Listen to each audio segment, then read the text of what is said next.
नमोस्तु नमोस्तु नमोस्तु।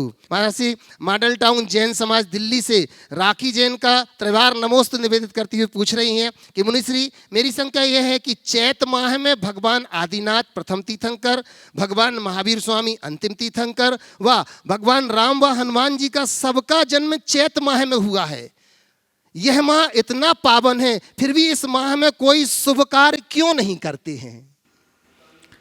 ये बात बिल्कुल सही है। चैत्र मास महापुरुषों के जन्म का मास रहा है। भरत चक्रवर्ती के संदर्भ में भी कहा जाता है कि चैत्र मास में ही उनका जन्म हुआ। तो मैं तो कहूँगा चैत्र चेतना जगाने वाला पर्व माह है और हमारे संवत्सर की शुरुआत वर्तमान संवत्सरी के हिसाब से विक्रम संवत्सर में चैत्र से ही होता है। जहाँ तक इस माह में शुभ कार्य प्रारंभ नहीं करने का सवाल है, ये बात नहीं। चैत्र माह में निषेध नहीं है।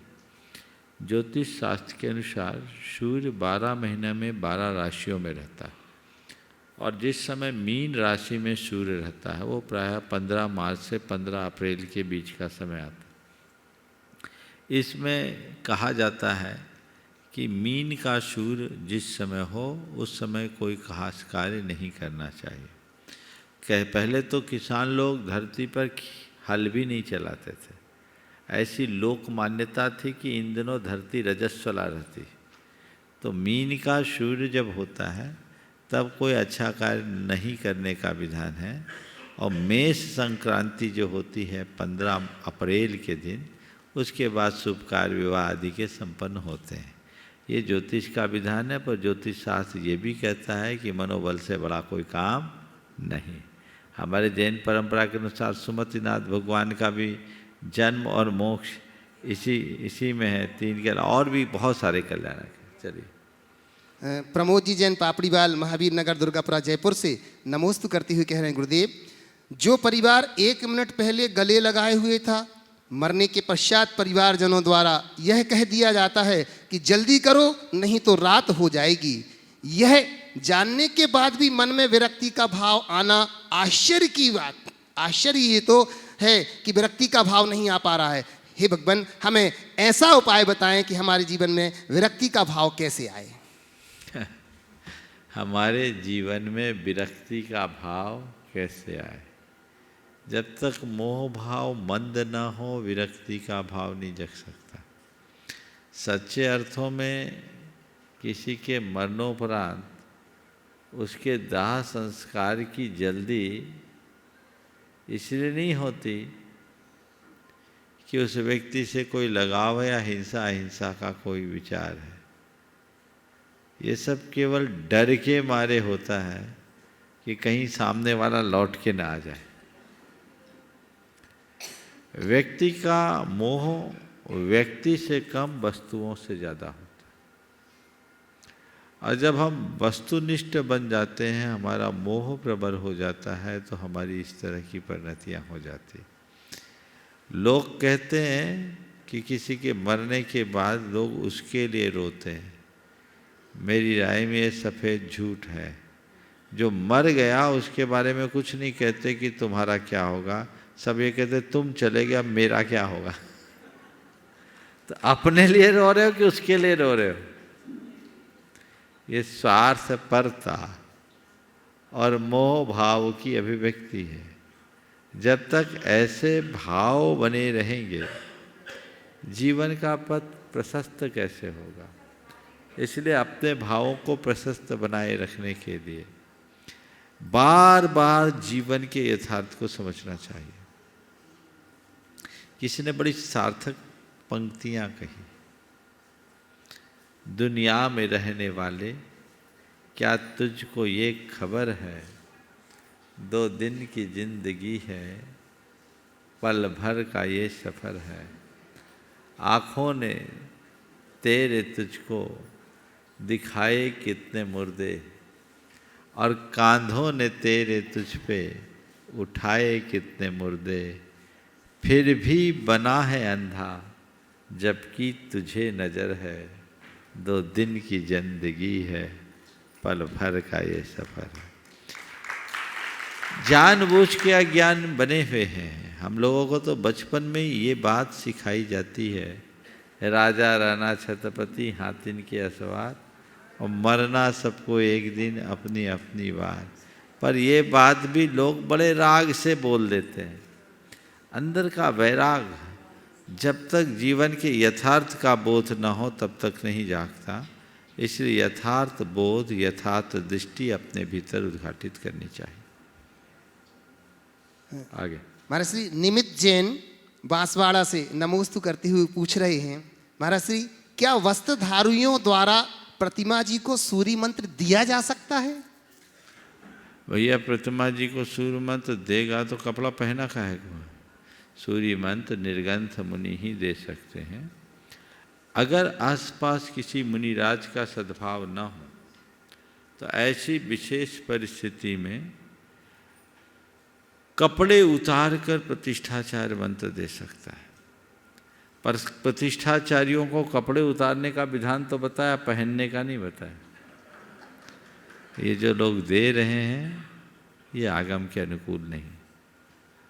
सुरभि सतीश जैन पाटन परिवार कटनी से नमोस्तु निवेदित करते हुए कह रहे हैं कि मेरे आराध्य गुरुदेव के चरणों में त्रैवार नमोस्तु। मुनिश्री जी, क्षमा और कल्प वृक्ष दोनों एक समान हैं, तो कैसे और इनमें समानता क्या है? कृपया हमें। क्षमा और कल्प वृक्ष दोनों एक समान है और इनमें समानता है, तो समानता क्या है? मुझे पता नहीं ये किस संदर्भ में आपने प्रश्न किया और किसका ये वाक्य है, पर मैं इस वाक्य को संशोधित करते हुए ऐसा कह सकता हूँ कि क्षमा कल्प वृक्ष के समान है। कल्प वृक्ष में हम जो कुछ भी मांगते हैं, याचना करते हैं, वो हमें मिल जाता है। अगर व्यक्ति का हृदय निर्मल हो जाए तो वह जीवन में सब समाधान पा लेता है। इसलिए कहीं कोई तुलना ऐसी की हो सकी है, लेकिन क्षमा अंदर की परिणति है, कल्प वृक्ष बाहर की वस्तुओं को देता है। इसलिए मुझसे पूछो तो मैं कहूँगा क्षमा कल्प वृक्ष के समान नहीं है, क्षमा कल्प वृक्ष से भी ऊपर है, क्योंकि वो सीधे हमारी आत्मा की शुद्धि करती। नितिन जैन बिनौली बागपत से नमोस्तु करते हुए गुरुदेव निवेदन कर रहे हैं, पूछ रहे हैं कि किसी ने क्या खूब कहा है कि सहन शक्ति हो तो कागज जैसी, कलम कुछ भी लिखे मना नहीं करता। तो महाराज श्री मेरी शंका यह है कि कागज जैसी सहन शक्ति हम अपने अंदर कैसे पैदा करें? कृपया समाधान कीजिए। बहुत अच्छी बात है, सहन शक्ति हो तो कागज जैसी, कलम कुछ भी लिखे मना नहीं करता। आपने पूछा है कागज जैसी सहन शक्ति कैसे लें, तो कागज जैसा समर्पण मन में ले आओ, कागज जैसा मौन हृदय में धार लो। कागज किसी चीज़ का प्रतिवाद करता नहीं, कागज को ये पता है कि मुझ में जो लिखा जाएगा मेरी उपयोगिता वही बढ़ाएगा। अगर मुझ पर कुछ लिखा नहीं जाए, सादे कागज़ की क्या मूल्य है? कोई मूल्य है क्या? कागज़ का मूल्य तभी होता है जब उसमें कुछ अच्छा अंकित होता है। तो मुझ पर कुछ लिखा न जाए, मुझ में कुछ अंकित न किया जाए, तो मेरा कोई मूल्य नहीं। और फिर कागज़ को ये भी पता है कि अगर मुझे कोई विद्रूप करेगा तो मेरा ही अवमूल्यन नहीं होगा, उसका भी होगा जिसने इस कागज़ का प्रयोग किया है। तो कागज़ के मन में विश्वास होता है, इसलिए कोई लिखे, कोई इसमें स्याही के छींटे डाले, कोई आड़े तिरछे लकीरें खींचे, वो कोई प्रतिवाद नहीं करता। कागज़ जानता है कि मेरा तो कुछ नहीं तो कम से कम रद्दी में भी कुछ मूल्य होगा, लेकिन पेन और स्याही का कोई मूल्य नहीं बचेगा। बुरा सहने वाला हमेशा समर्थ बनता है, बुरा करने वाले का सदैव अवमूल्यन होता है। ये विश्वास अपने अंदर जगा लो तो सहने की शक्ति आएगी और प्रतिवाद से बच सकोगे। महाराज श्री चौधरी जी, सुभाष जी चौधरी जोधपुर से नमोस्तु निवेदित करते हुए कह रहे हैं, महाराज श्री जिज्ञासा यह है कि समय रोज एक ब्लैंक चेक देता है, पर हम ही आलस में कम राशि भरते हैं। तो महाराज श्री आलस कम करके समय का सदुपयोग कैसे करें? कृपया समाधान दीजिए। बहुत अच्छा वाक्य है, समय रोज एक ब्लैंक चेक देता है, पर हम ही आलस में कम राशि भरते हैं। आलस कम करके अधिकतम राशि कैसे भरे? देखिए, आलस को दूर भगाने के 4 मंत्र आप सबको देता हूँ। आलस से हर कोई किसी न किसी रूप में प्रभावित है, चाहे बच्चे हों या बड़े। बच्चे भी सुबह से आलस आते हैं, उनको उठने में आलस आता है, अपना काम करने में आलस आता है। और बड़े भी जो आलस करते हैं वे अपना अवसर खोते हैं।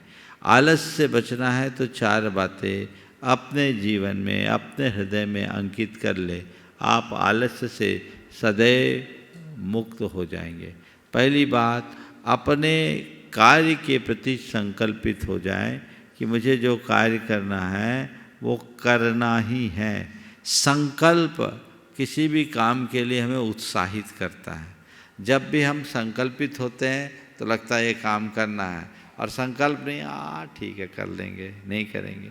तो संकल्प स्थिरता देता है, संकल्प हमें सक्रिय बनाता है, संकल्प से हम सचेष्ट होते हैं और संकल्प से हमें सिद्धि मिलती है। इसलिए आलस से बचना है तो पहले हमें संकल्प से अपने आप को बचाना चाहिए, संकल्प से अपने आप को बांधना चाहिए। जब हम अपने आप को संकल्प से बांधेंगे तो आलस्य से अपने आप को मुक्त कर पाएंगे।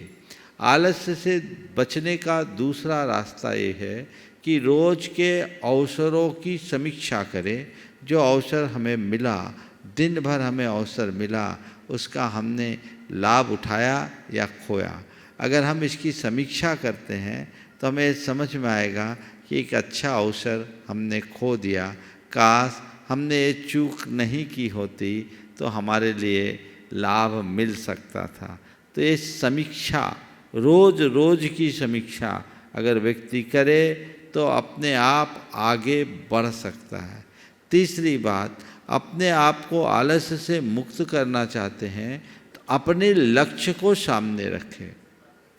मुझे जो लक्ष्य पाना है और उस लक्ष्य को प्राप्त करने के लिए एकदम समर्पित रहें। लक्ष्योन्मुखी दृष्टि मनुष्य को अलसाने नहीं देती।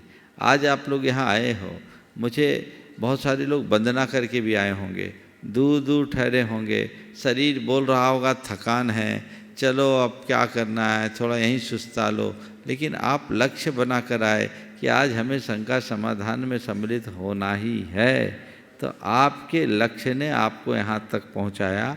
आपके मन के आलस्य ने आपके पैर में न जाने कितनी बार ब्रेक लगाए होंगे कि नहीं, लेकिन आपकी लगन ने, आपके लक्ष्य निष्ठा ने आपको यहाँ तक पहुँचा दिया।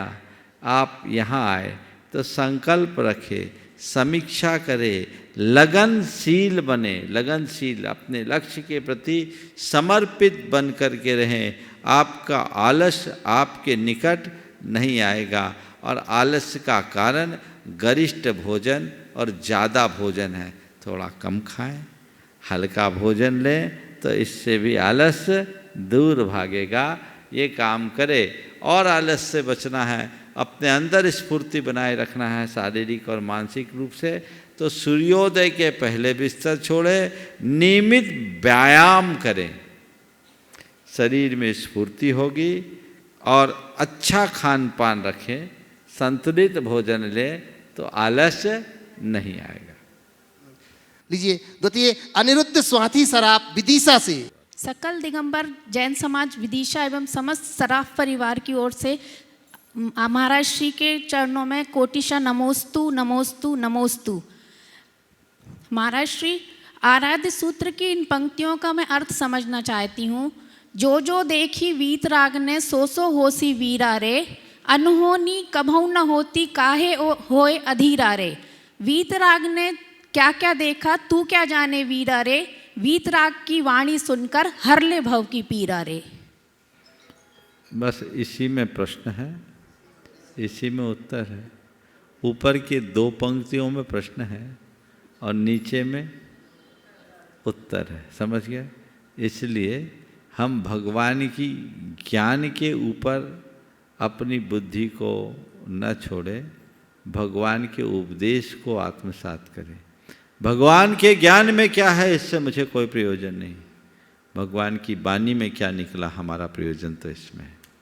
भगवान क्या देख रहे हैं ये भगवान जाने, भगवान हमारे लिए क्या कह रहे हैं ये हम जाने। हमारे लिए जो भगवान ने उपदेश दिया उसका अनुकरण करें। भगवान ने ये तो नहीं कहा तेरा जो होना है सब मेरे ज्ञान में झलक रहा है, तू हाथ पर हाथ धर के बैठ, कहीं लिखा है किसी आगम में? भगवान ने तो ये उपदेश दिया है कि तू अपना भला करना चाहता है, अपना उत्थान करना चाहता है तो अशुभ से हट, शुभ में रम, आत्मा में डूब, धर्म के रास्ते पर चल। भगवान ने ये कहा ना जी महाराज। तो हम भगवान की इस बात को सुने कि आज के तथाकथित लोगों की बातों को सुने। समझ गए? बहुत नमोस्तु महाराज। महेंद्र जी जैन LIC समौसण मंदिर इंदौर से। और गुरुदेव के चरणों में सत सत नमन। गुरुदेव, हम लोग यहाँ बुंदेलखंड भवन में श्री सिद्धचक्र महामंडल विधान की आराधना करने आए हुए हैं। टीकमगढ़, छतरपुर, दमोह सब जगह से हमारे रिश्तेदार वगैरह सब आए हुए हैं। आज एक प्रश्न उपस्थित हुआ विधान के दौरान कि दसों दिशाएं होती हैं, लेकिन सिद्धचक्र विधान में 8 दिशाओं के अर्घ चढ़ाए जाते हैं, तो इसमें ऐसा क्या है? कृपया समाधान एक्चुअल करें। में सिद्धचक्र विधान में अर्घ नहीं, यंत्र का उद्धार होता है। सिद्ध यंत्र को जिसकी हम आराधना कर रहे हैं उसकी 8 दिशाओं में अर्घ अर्पित किया जाता है। ऊर्ध्व और अधो दिशा अलग होती है।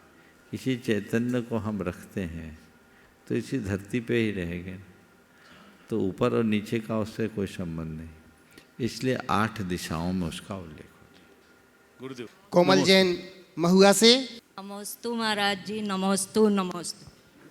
पहली प्रतिमा का स्वरूप क्या है और क्या उसे ग्रहण, पहली प्रतिमा करने के लिए हमें क्या प्रयत्न करना चाहिए, करने के लिए हमें क्या प्रयत्न करना चाहिए, कृपया मार्गदर्शन। देखो, पहली प्रतिमा के लिए व्यक्ति को संसार, शरीर और भोगों से उदासीन होकर पंच परमिष्टि की शरण में समर्पित रहना चाहिए। रात्रि में 4 प्रकार के आहार का त्याग करना चाहिए। नित्य देव दर्शन, पूजन, वंदन करना चाहिए। अभक्ष वस्तुओं का त्याग करना चाहिए, कम से कम इतना करना चाहिए, और 5 अनुव्रतों का स्थूल अभ्यास करना चाहिए। अरहम जैन खजुराहो से। नमोस्तु महाराज जी, मेरा प्रश्न ये है कि मंदिर जी में हम परिक्रमा क्यों लगाते हैं और 3 ही क्यों लगाते हैं, और कोई कोई लोग 108 परिक्रमा लगाते हैं। देखो, परिक्रमा समर्पण का द्योतक है। जिनकी हम प्रदक्षिणा बना लगा रहे हैं उन्हें अपना इष्ट मान रहे हैं और उनके ऊपर अपना सब कुछ वारने को तत्पर है। इस भाव से परिक्रमा लगाई जाती। 3 परिक्रमा मन, वचन और काय की शुद्धि, और मन, वचन, काय का प्रतीक है। मन से, वाणी से और शरीर से आपकी परिक्रमा लगा रहे हैं। परिक्रमा का मूल प्रयोजन यही है, 3 परिक्रमा लगाना, लेकिन कालांतर में 3 परिक्रमा के साथ 108 परिक्रमा भी उसको भक्ति के रूप में, कोई 1008 परिक्रमा लगाने लगे, ये उसकी भक्ति का एक अंग बन गया। लगाने में कोई हानि नहीं है, कम से कम 3 जरूर लगाना चाहिए। महाराज जी एक और प्रश्न। लेकिन कहीं कहीं मंदिरों में लोग 108 परिक्रमा लगाते हैं, माला फेरते हैं, भागते भागते परिक्रमा करते हैं। ऐसा करना मुझे थोड़ा कम जचता है। आराम से, इत्मीनान से करो, कोरम पूरा नहीं करो। एक सज्जन ने, मैंने देखा, एक बड़ा मंदिर था, उसकी 108 परिक्रमा लगाते थे और बहुत तेज़ी से भागते हुए लगाते थे। सुबह सुबह रोज़ परिक्रमा लगाते। मैंने पूछा, भाई आप इतनी भागते हुए परिक्रमा क्यों लगाते? बोला, महाराज डायबिटिक हूँ। डायरेक्ट डॉक्टर ने कहा कि आपको पैदल चलना है, 3 किलोमीटर 4 किलोमीटर चलना है, 108 परिक्रमा में लगा लेता हूँ, लगभग 35-40 मिनट में मेरे किलोमीटर पूरे हो जाते। उनका तर्क कि हम इधर उधर घूमेंगे, उससे अच्छा है भगवान की परिक्रमा लगा दे ताकि संसार की परिक्रमा से बच जाए। तो ये अगर दृष्टिकोण है तो इसको गलत नहीं कहा जा सकता। लेकिन भैया, तन को स्वस्थ करने के लिए परिक्रमा लगाओ न लगाओ तुम जानो, मन को मस्त बनाए रखने के लिए परिक्रमा लगाओ, संसार की परिक्रमा छूट जाएगी। महाराज जी एक छोटा सा प्रश्न और है। और चलो बोलो। महाराज जी जब हम स्कूल जाते हैं तो मंदिर जी में 2 प्रतिमाएं हैं, 2 वेदियां हैं। तो हम जल्दी में एक ही लगा, मतलब एक में दर्शन कर पाते हैं। तो महाराज जी कोई दोष तो नहीं लगता है इसमें? दोष तो भगवान तो नाराज नहीं होते, पर ये बताओ दूसरे भगवान से कोई कम लगाव है क्या? अगर दूसरे में भी ढोक दे दे तो कितना समय एक्स्ट्रा लगेगा? 5 मिनट। 5 मिनट तो कोई नहीं देता भगवान को। 2 मिनट। 2 मिनट भी बहुत ज़्यादा है, कुछ सेकेंड लगेंगे बेटा। तो हम अपने पुण्य को दोहरा करें, एक जगह अच्छे से दर्शन कर ले, दूसरी जगह ढोक दे के जाए तो ज़्यादा अच्छा। नमोस्तु श्रीमती कल्पना जी जैन।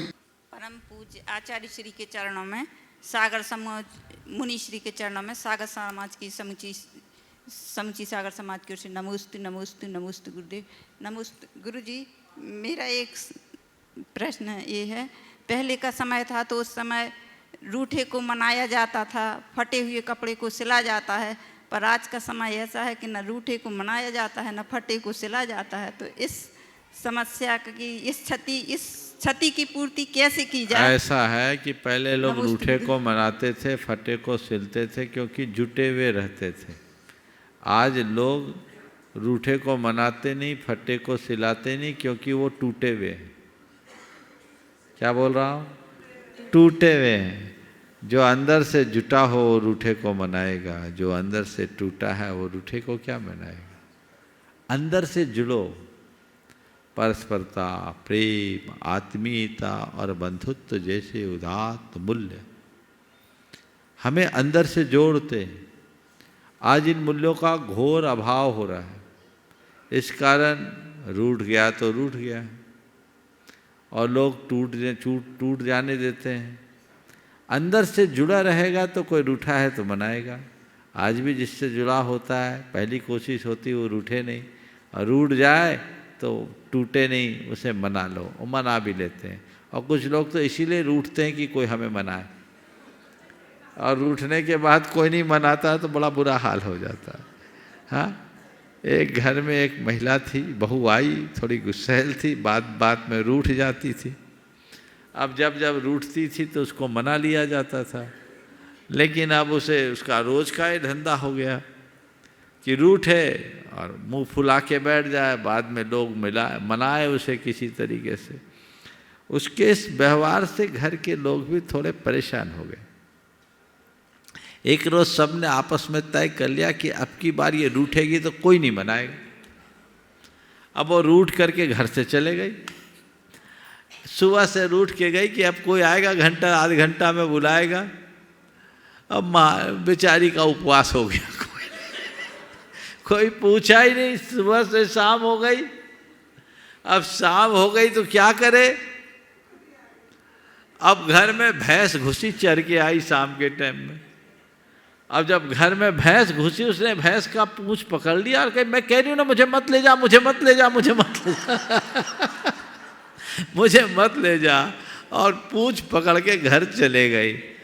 तो रूठने के बाद भी वो जुटी हुई थी इसलिए घर में आ गई, अगर टूटी होती तो लौट करके नहीं आती। इसलिए जुटे रहो, परस्परता का महत्व समझो, प्रेम और बंधुत्व का मूल्य जानो। जीवन की उन्नति केवल उसी में। संगीता का नाम लिया, चलो ठीक है, इसके बाद देना। हाँ, महाराज श्री के चरणों में 3 बार नमस्तु नमस्तु। महाराज जी, मेरी शंका का एक समाधान ये है, हमारे बड़े जो हमारे बीच से चले जाते हैं। हाँ, फिर से बोलिए। हमारे बीच से जो बड़े हमारे मतलब चले गए, मम्मी पापा जी, हम उनकी फोटो अपने घर में रखते हैं। तो ये कहाँ तक उचित है और कहाँ तक अनुचित है, इसका थोड़ा मुझे समाधान कीजिए। अपने पुरखों की तस्वीर घर में लगाना उचित है या नहीं? देखिए, पुरखों की तस्वीर यदि आप घर में लगाते, कुछ लोगों का कहना है कि मृतकों की तस्वीर नहीं लगाना चाहिए, और वास्तु की दृष्टि से, अन्य दृष्टि से कहते हैं। मुझसे पूछो तो मैं अपनी व्यक्तिगत राय दे सकता हूँ कि पुरखों की तस्वीर लगाने में हानि नहीं है, उससे कम से कम अपने कुल का गौरव और एक अच्छी प्रेरणा मिलती है।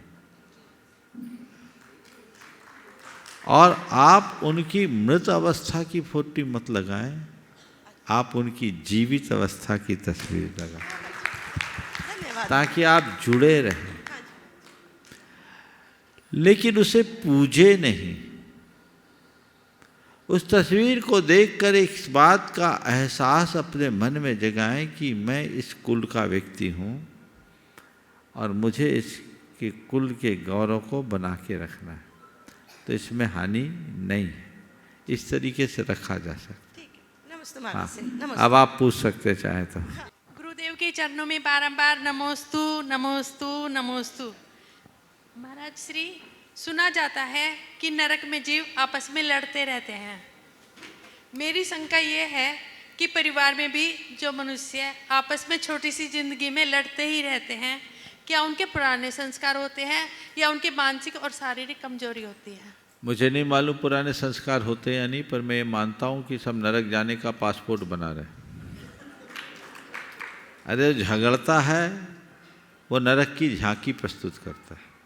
व्यर्थ के झगड़े से बचना चाहिए और जीवन को उसी तरह आगे बढ़ाना चाहिए, प्रेम भाव से जीना चाहिए। ब्रह्मचारिणी सुनीता दीदी जी भाषा। नमोस्तु नमोस्तु शाह परिवार का नमोस्तु गुरुदेव के चरणों में।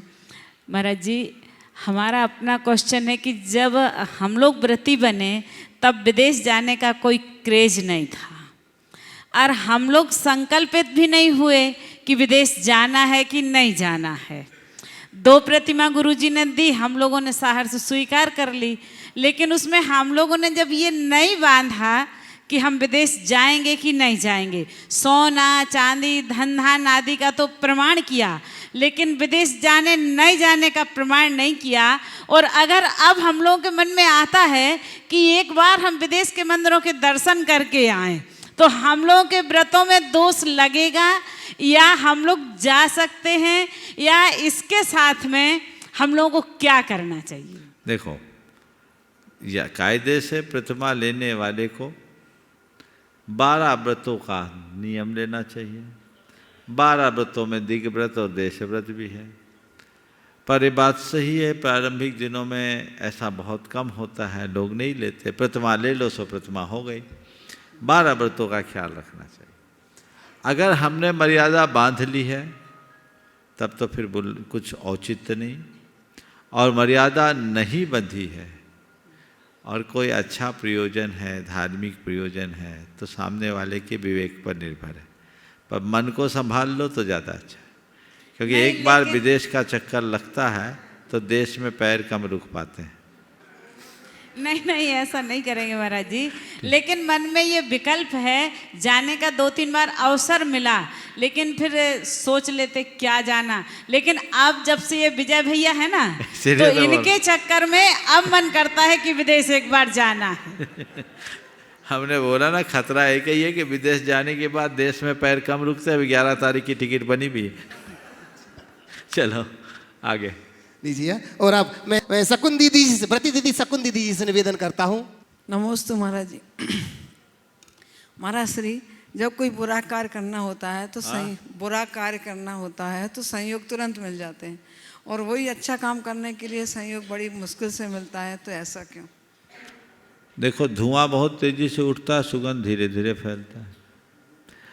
बेशरम तुरंत लग जाता है, चंदन को उगाने में बहुत वर्ष लगते हैं। अच्छाइयाँ प्रयत्न से बढ़ती है, बुराइयाँ अपने आप पसरती है।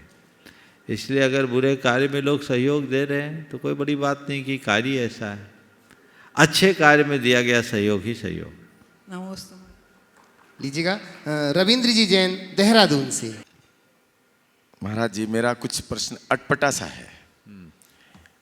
एक हमारे यहाँ जैन ज्योतिषाचार्य हुए हैं, मतलब चार्य क्या मतलब, वो ज्योतिषी देखते थे, जानते थे। तो उन्होंने एक हमारे रिलेटिव को एक बात कही थी कि आज से 20, उनका नाम था बहुत शहर में, कि आपका 20 साल बाद सूर्य डूबेगा और आपके हाथ में कटोरा आ जाएगा। और उन्होंने बहुत सारी बातें मुझे भी बताई।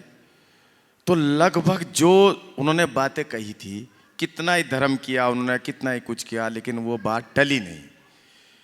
इसका मतलब तो ये हुआ कि हमारे हाथ में कुछ नहीं, जो कुछ लिखा हुआ है वो अच्छा हो रहा है हमारे द्वारा या बुरा हो रहा है, वो सब चीज़ लिखी हुई है। फिर इसमें अगर जो हमसे कोई गलत काम होता है तो उसमें हमारा क्या दोष है? फिर तो एक ही बात है, कोई भी काम के लिए प्रयत्न मत करो और ज्योतिष से पूछ लो और निश्चिंत हो जाओ। नहीं, प्रयत्न तो महाराज जी कर रहे हैं। फिर क्यों कर रहे हो प्रयत्न?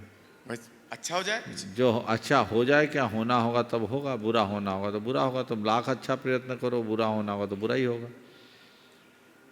फिर क्या हुआ? एक ही सवाल, एक ही उत्तर, ऐसा क्यों हुआ क्योंकि यही होना था, ऐसा क्यों नहीं हुआ क्योंकि नहीं होना था। बिल्कुल ठीक। इस तरह के मृत विचारों का जैन धर्म में कोई स्थान नहीं। समझ गए? जैन धर्म कहता है कारण क्रमानुक्रम विधायित्वात् कार्य क्रमानुक्रमस्य। कार्य का क्रमानुक्रम कारण के क्रमानुक्रम पर निर्भर करता है। अभी आप मेरी बात को गंभीरता से सुन रहे हो, है ना? सुन रहे हो? अभी मैं कोई हंसी की बात करूं तो हंसोगे कि नहीं? जी जी। कोई आश्चर्यजनक बात करूं तो आश्चर्यचकित होगे कि नहीं? हाँ, यस यस। होगे? कोई आरोप लगा दूं तो चौंकोगे कि नहीं? जी। लगाओगे? कोई ऐसी बात कह दूं तो थोड़ा क्षोभ भी हो सकता है। जी। ये सब क्यों आ रहा है? इसलिए नहीं कि ये सब होना था, इसलिए कि आपके अंदर ये सारी योग्यताएं, और उनमें से योग्यता अनेक है, उभर वही रही है जैसा सामने निमित्त आ रहा है। कई चीज़ें हैं ज्योतिष में, मैं ऐसा नहीं कहता कि ज्योतिष पूरी तरह निरर्थक है, पर सब कुछ ज्योतिष पर ही निर्भर नहीं है। बहुत सारी चीज़ें बनती है, बदलती है, और उसको देख करके हमें देखना चाहिए। भगवान महावीर के ज़माने की बात है। भगवान महावीर गंगा के तट से जा रहे थे। रेत के ऊपर उन्हें एक व्यक्ति के चरण चिन्ह दिखे। ज्योतिषी था, देखा इसमें तो गजरखा रेखा है, इसे तो चक्रवर्ती होना चाहिए, और वो ये मान करके चला कि चक्रवर्ती जा रहा होगा। अब चक्रवर्ती की बात की, सोचा अभी मुझे चक्रवर्ती के दर्शन होंगे। देखा तो भगवान महावीर ध्यान में मग्न थे। उसे अपने ज्योतिष पर अविश्वास हो गया कि मेरा ज्योतिष व्यर्थ है, ये तो नग्न दिगंबर साध फकीर आ गया। जिसे चक्रवर्ती होना था वो फकीर बन गया। वो अपने ज्योतिष शास्त्र को गंगा में डालने जा रहा था, तभी कहते इंद्र आ गया। बोले तुम क्यों कर रहे हो, तुम अपनी जगह सही हो, ये चक्रवर्ती ही है, तुम जिसे चक्रवर्ती कहते थे ये धर्म चक्रवर्ती बना। समझ गए? मेरे लिए ज्योतिषी ने कहा था ये घर से भाग जाएगा, ये घर से भाग जाएगा। बचपन में किसी ज्योतिषी ने कहा था इसे संभाल कर रखना है, घर से भाग जाएगा। मैंने कहा उसे क्या पता था कि ये जाग जाएगा। तो भागने वाला जाग सकता है कि नहीं? समझ गए? इसलिए लकीर के फकीर मत बनो। नमस्ते। महाराज श्री, आज मेरी मम्मी की तरफ से मैं प्रश्न पूछ रही हूँ। आज हम लोग सुबह पहाड़ पे जाने वाले थे वंदना के लिए, तो रात में अचानक से मम्मी रूम में गिर गई और पलंग से, और उनको काफ़ी चोट आई। फिर हम उनको गिरडी हॉस्पिटल लेके गए, वहाँ CT स्कैन वगैरह एक्सरे वगैरह करवाया। तो उन्होंने कहा कि मेरी तरफ से महाराज श्री से प्रश्न कीजिएगा कि मेरा ऐसा कौन सा अशुभ कर्म का उदय था जो मैं यहाँ तक आकर के ऊपर वंदना के लिए नहीं जा पाई। तीव्र अंतराय कर्म का उदय था, पर उनसे कहो कि ये मत देखो कि मेरे कौन सा अशुभ कर्म था। कम से कम बुढ़ापे में मैं शिखर जी की तलहटी तक तो आ गई। ये दर्शन तो कल कह रही है जाने का, कल जाने का कह रही है। अगर शरीर अनुकूल है तो जरूर करा। आशीर्वाद आशीर्वाद। अनिमेश जी जैन गोमिया से। बोलो। नमोस्तु महाराज श्री। महाराज जी, जब आचार्य श्री के पैर में कुछ हुआ था तब कई बड़े बड़े वैद्य आए थे और डॉक्टर आए थे, लेकिन कोई उनका इलाज नहीं कर पाया। लेकिन फिर एक ऐसा अनन्य भक्त आया जो डॉक्टर था, लेकिन वो आचार्य श्री को जानता भी नहीं था, लेकिन आचार्य श्री का इलाज वो आचार्य श्री का नाम लेकर के ही कर दिया। कृपया इस कहानी पे प्रकाश डालें। अब मुझे ध्यान नहीं है कौन सा प्रसंग है, उसको देख के बताएंगे। नमोस्तु महाराज। लता जी गंगवाल गया से गुणायतन मंत्री। नमोस्तु महाराज श्री। महाराज श्री, धर्माचरण का मूल लक्ष्य या उद्देश्य क्या है, कैसा है? धर्माचरण का मूल लक्ष्य या उद्देश्य क्या होना चाहिए? पूरी जिंदगी धर्म करने के बाद भी मनुष्य ये नहीं समझ पाता कि हमारा लक्ष्य क्या होना चाहिए। धर्माचरण का मूल लक्ष्य राग देश की निवृत्ति, अपनी चेतना का परिष्कार और पवित्रता होनी। नमोस्तु महाराज। लीजिए। सकल सोनल जी भोपाल से, और इसी के बाद तैयार रहेंगे अमित जी वड़जात्या इंदौर से। सकल दिगंबर जैन समाज भोपाल की तरफ से मुनराज श्री के चरणों में बारंबार नमोस्तु नमोस्तु नमोस्तु। महाराज जी, इस क्वेश्चन का आंसर तो आप कई बार बता चुके हैं, लेकिन मैं सुनना चाहती हूँ कि कल मुझे वंदना करना है तो मैं अपने भावों को कैसे निर्मल करूँ और विशुद्ध बनाऊँ कि ताकि मुझे नरक और त्रियंच गति अब इस जन्म के बाद कभी ना मिले। इतने निर्मल अपने भाव कैसे बनाऊँ? नमस्ते। बस जितनी बातें पहले बोली उनको याद रख लेना और बिल्कुल विशुद्धि के साथ जाना, अपने आप को अहोभाव से भर करके जाना, तो अपने आप सब काम हो जाएगा। नमस्ते। अमित जी जैन। चलिए, मैं निवेदन कर रहा हूं हमारे गुणायतन के कोषाध्यक्ष श्रीमान एनएल जी जैन साहब से। परम पूज्यवर, सादर नमन, वंदन। महाराज श्री, मेरा जो प्रश्न है उसका कल आपने कुछ जवाब दिया है। मेरा प्रश्न मौन से संबंधित है। मन, मौन और मनन, तीनों में पारस्परिक संबंध, सहज संबंध क्या है? पहली बात। दूसरी बात, क्या महाराज जी एक आदमी को लक्ष्य प्राप्त करने के लिए एक मौन की कितनी आवश्यकता हो सकती है? मन, मौन और मनन, इनका पारस्परिक सह संबंध क्या है? और मोक्ष पाने के लिए लक्ष्य पाने के लिए मौन की क्या भूमिका है? देखिए, मन, मौन और मनन। मन जब मुखरित होता है तो मनन होता है, और जब हम मौन होते हैं तो हमारा मनन और अधिक बढ़ता है।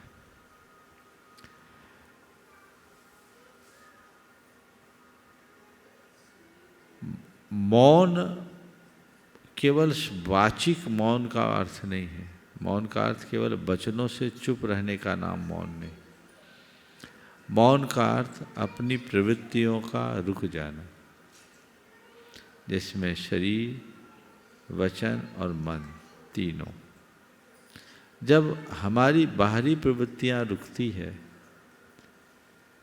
तो मौन होता है, और जब बाहरी प्रवृत्तियां रुकती है तो अंदर की प्रवृत्ति, अंदर की यात्रा मुखरित होती है, वहाँ मनन होता है। तो मनन करने के लिए मौन चाहिए। मुखरित अवस्था में आप मनन नहीं कर सकते। जहाँ तक लक्ष्य पाने का सवाल है, तो हम किसी भी लक्ष्य को प्राप्त करना चाहते हैं तो उसके लिए हमारा मनन आवश्यक है, और मनन के लिए मौन आवश्यक है। गुरुदेव का एक बहुत सुंदर हाइकू है, मौन के बिना मुक्ति संभव नहीं, मन बना लो। मौन के बिना मुक्ति संभव नहीं, मन बना लो। तो लक्ष्य हमें पाना है तो मौन तो निभाना ही होगा। नमोस्तु महाराज श्री। सुनील जी जैन पटेरा से। नमोस्तु गुरुदेव। नमोस्तु। हे गुरुदेव, पूर्व भाव में माता सोहिनी देवी ने ऐसे कौन से पुण्य कर्म किए होंगे जो उन्हें इस भाव में नवीन जी जैसे पुत्र प्राप्त हुए?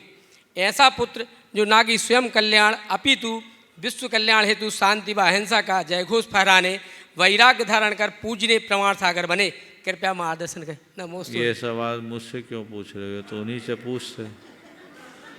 अब वो जहाँ है जाके पूछो, मैं इसका उत्तर क्या दे पाऊँगा। चलिए।